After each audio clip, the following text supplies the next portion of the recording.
Good morning, my dear brothers and sisters, and a happy first Friday of the month of February to all of you.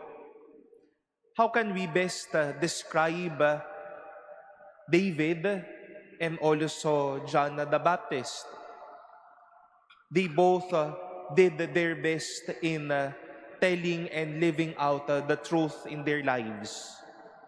They all strived doing their best when they were still living. We've heard in today's first reading from the book of Sirach this beautiful honor, this beautiful tribute about the life of David, which we all heard yesterday's reading about his death and the entrustment of his kingship to his son Solomon.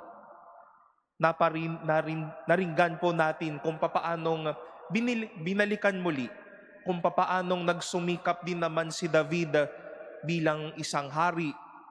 Paano naman niya ipinakita o ano naman yung mga naging ambag niya sa kanyang komunidad. How he won victories, how he fought battles, how he even reconciled to God during his life.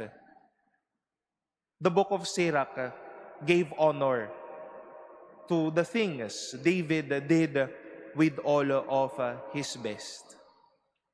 But on the one hand, sadly, we've heard how Herod, his family, his men, disgraced, or shall we say dishonored, John the Baptist, and even would like to strike on Jesus as early as now in this life. John the Baptist was there to openly and plainly tell Herod and his family that something is bad, na hindi po pwede yang ginawa ninyo. He was just striving to do his best, but he was disgraced with a martyr's death. He was beheaded and was led down to something that is not honorable.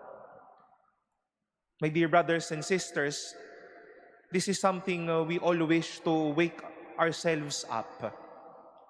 Maybe a lot of people around us are also persevering and striving to do their best every day.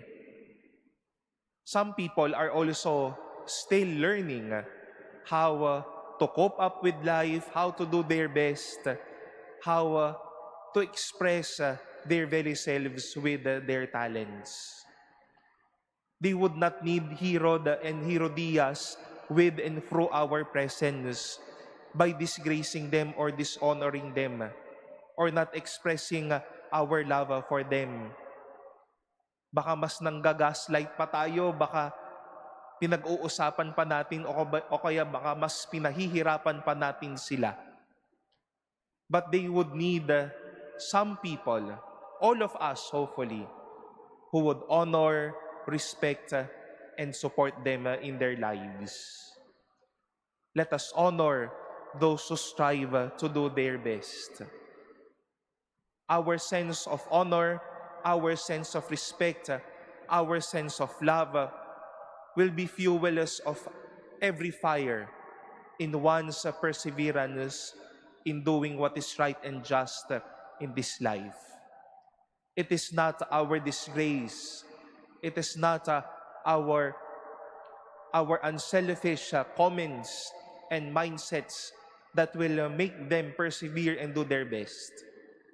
Our sense of honor and love will add fuel to the fire, and also that spirit to call on and embrace a life persevering towards something good and striving always to do their best in their everyday life.